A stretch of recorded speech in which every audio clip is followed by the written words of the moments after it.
అందరికీ రథసప్తమి శుభాకాంక్షలు. సో ఈరోజు నేనైతే మా ఇంట్లో ఎలా జరుపుకున్నాను అనేది అయితే ఈ వీడియోలో అయితే తెలియజేస్తున్నాను.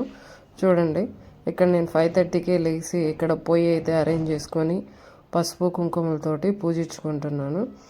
సో తర్వాత ఇక్కడ పుల్లలన్నీ అరేంజ్ చేసి ఇచ్చారు మా సారు.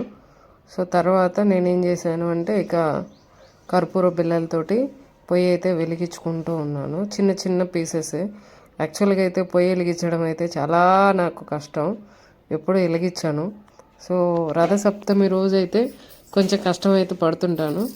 యాక్చువల్గా అయితే ఆవు పెడలతో అయితే వెలిగించాలి అని అంటారు, కానీ ఆవు పెడలు అనేది ఎక్కడ తీసుకురావాలంటే తీసుకురాలేం కదా, అందుకనేసి కర్రపుల్లలతో అయితే నేను పొయ్యి అయితే వెలిగించుకున్నాను. సో ఇంకా ఆ తర్వాత ముందే ఇక్కడ పాయసపు గిన్నెను అయితే పూజించుకొని వచ్చాను లోపల. సో ఇంకా పాలు పోసేసి పెట్టేస్తున్నాము, ఎందుకంటే ఇందులో ఏమీ వేయట్లేదు. ఇక పాయసం కదా, సో సూర్యుడికి ఎలాంటివి కూడా కొబ్బరి అలాంటివి కూడా ఏమీ వేయకూడదు, అందుకని నేను పాలు ఒకటే పాలు పెట్టేశాను. తర్వాత ఇక్కడ బియ్యం కడిగి పెట్టుకుంటాం కాబట్టి సో ఆ బియ్యము అందులో వేసేసుకుంటాం. అంటే ఫస్ట్ పొంగు రావాలి కదా, సో ఆ పొంగు వచ్చేసిన తర్వాత ఏం చేశానంటే ఇక ఆల్రెడీ కడిగి పెట్టేసుకున్నాను కదా బియ్యము, ఆ బియ్యం అయితే ఇందులో వేసేసుకుంటున్నాను. సో ఇక్కడ నేను బియ్యంతో పాటు శనగలు కూడా కలిపేసుకుంటాను. సో అది ఉడుకుతూ ఉంటుంది. ఇక్కడ మళ్ళీ నేను అక్కడ సూర్యుడిని పెట్టుకోవాలి కాబట్టి సో దానికోసం నేను ముందైతే ముగ్గు అయితే వేసేసుకుంటున్నాను, ఎందుకంటే అక్కడే కాబట్టి నేను పెట్టుకునేది. సో అది అయిపోయిన తర్వాత ఏమైందంటే ఇక నెక్స్ట్ మనం రథాన్ని అయితే తయారు చేసుకోవాలి కదా. రథసప్తమి అంటేనే రథాన్ని తయారు చేసుకోవాలి. ఇక నేను రథం తయారు చేసుకోవడానికి అయితే లోపలికి వచ్చేసాను. ఇక్కడ మొత్తం రథానికి టోటల్గా మనకు కావాల్సింది 7 కదా. సో 7 ఇక్కడ 4 గాన్ లాగా తయారు చేసుకుంటున్నాను. సో చేసుకున్న తర్వాత మనకి 3 అయితే దానిపైన గుచ్చుకున్నట్టుగా గుచ్చుతాము. సో ఇక్కడ మీకు వీడియో కానీ ఏదన్నా క్లారిటీ లేకపోతే కొంచెం అడ్జస్ట్ అవ్వండి, ఎందుకంటే ఇది మా బాబు తీసాడు ఈ వీడియో మాత్రం. అంటే ఈ వీడియో మీకు చెప్పడానికి రీజన్ ఏంటంటే ఇప్పుడు మీరు కూడా మా ఫ్యామిలీ మెంబర్స్ అయ్యారు కాబట్టి సో నేను ఎలా చేసుకున్నాను అనేది మీకు కూడా ఉంటుంది కాబట్టి ఇంట్రెస్ట్గా చూడాలి. సో మేడం ఎలా చేసుకుంటారో రథసప్తమి స్పెషల్గా ఏమన్నా చేస్తారా అనేది అయితే ఉంటుంది కదా. సో దానికోసం అయితే మీకు వీడియో అయితే రికార్డ్ చేసాము. మీకు న్యాచురల్గానే కనపడతానండి.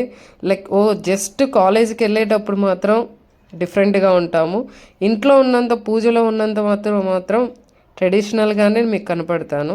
సో చూడండి మీకు ఎంత ట్రెడిషనల్గా ఉన్నాను అనేది, అది న్యాచురల్గా రెగ్యులర్గా జరిగేది, ఈ వీడియో కోసం ఏదో చేసింది కాదు. సో మ్యాక్సిమం అలాగే ఉంటాను నేను.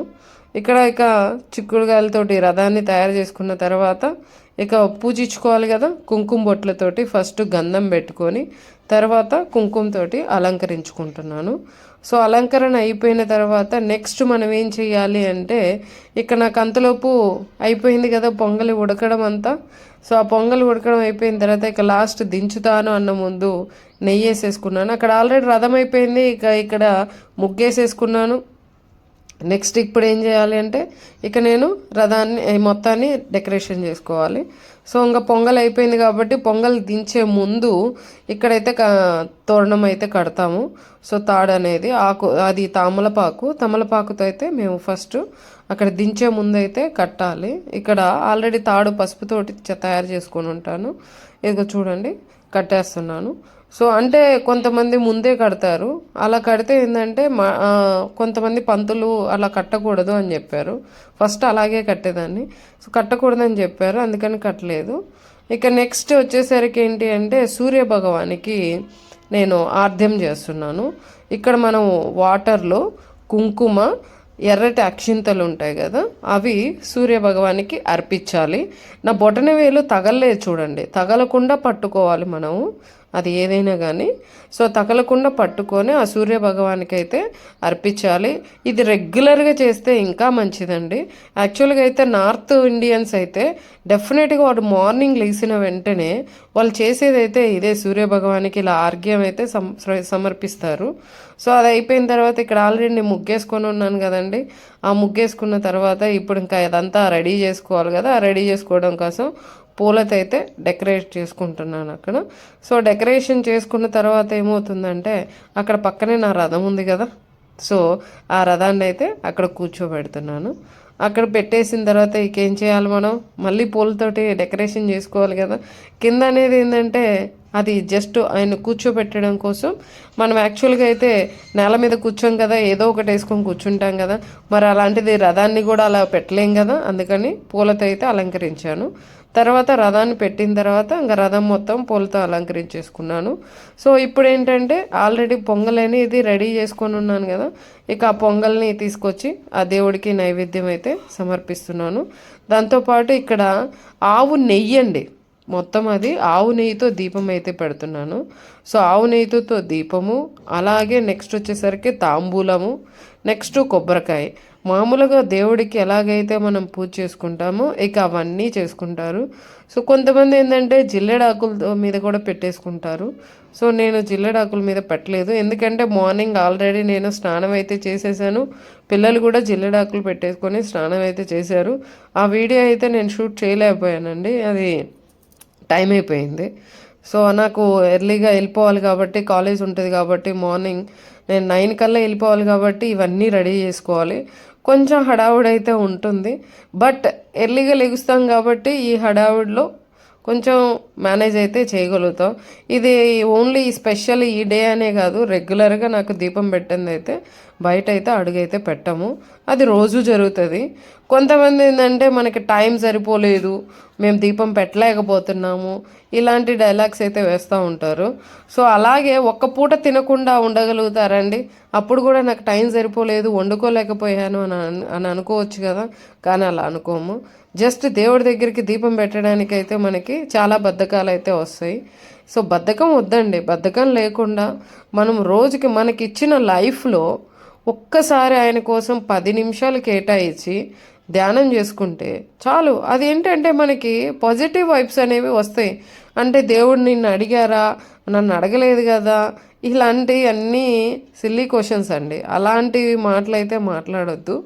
మనకి లైఫ్ ఇచ్చింది ఇది భగవంతుడే కాబట్టి మనం కోరికల కోసం అయితే పూజలు చేస్తాం కదా, మరి కోరికలు కోరుకోవడానికి అవసరమైనప్పుడు మన కోరికలు తీరడం కోసం దేవుడు గుర్తొస్తాడు. రోజు ఒక దీపం పెట్టడానికి మనకి దేవుడికి కష్టం అవుతుందా? లేదు కదా. సో అది చాలా మిస్టేక్. సో ఇంకా ఫైనల్గా దీపం పెట్టేసుకొని అగరబత్తీలు వెలిగించేసుకొని హారతి కూడా ఇచ్చేసాను. కొబ్బరికాయ కూడా కొట్టేసుకున్నానండి, లోపల ఒకటి ఇక్కడ ఒకటి. సో లోపల అయితే వీడియో అయితే తీయలేకపోయాను. అంటే తీయలేకపోయానంటే ఇక్కడ హడావుడిగా స్పీడ్గా వెళ్ళిపోతుంది. సో నేను ఏదో ఒక పనిలో ఉంటున్నాను, మా సార్ ఏదో ఒక పనిలో ఉంటున్నారు, దానివల్ల మీకు కొన్ని వీడియో అయితే ఒక మిడిల్లో ఒక్కొక్క వీడియో అయితే స్కిప్ అయిపోయింది. పర్లేదండి, నెక్స్ట్ టైం ట్రై చేస్తాను కంప్లీట్గా ఏది స్కిప్ అవ్వకుండా. సో మ్యాక్సిమం అయితే నేను తీసాను, జస్ట్ చిన్న చిన్నవి కొన్ని మిస్ అవుతుంటాయి, తప్పదు. ఎందుకంటే పిల్లల్ని స్కూల్కి రెడీ చేయాలి, నేను కాలేజీకి వెళ్ళాలి, సో ఇంట్లో ప్రిపేర్ చేసుకోవాలి, టిఫిన్ ఇవన్నీ చాలా ఉంటాయి కదా. ఇక్కడ దీపం పెట్టాలంటే నాకు మార్నింగ్ లేసి క్లీన్ చేసుకుంటేనే నేను దీపం పెట్టగలుగుతాము. మరి అలాంటివి చాలా పనులు ఉంటాయి కదండి, ఆ పనులన్నీ చేసుకునే లోపు టైం అయిపోతూ ఉంటుంది. సో ఫైనల్గా అయితే ఇక్కడ రథానికి అయితే పూజ చేసుకొని అన్నీ మంత్రాలు అయితే చదువుకున్నాను. నెక్స్ట్ నాకు తులసమ్మ అయితే రెగ్యులర్గా ఉంటుందండి. సో దాంతోపాటు తులసమ్మని కూడా పూజ చేసేసుకున్నాను. ఇక పూజ చేసుకున్న తర్వాత తులసమ్మ చుట్టూ అయితే ప్రదక్షిణాలు తీయాల్సిందే. సో చేస్తూనే ఉంటాను, ప్రదక్షిణాలు 3 ప్రదక్షిణాలు చేస్తాను, ఎక్కువ అయితే చెయ్యను.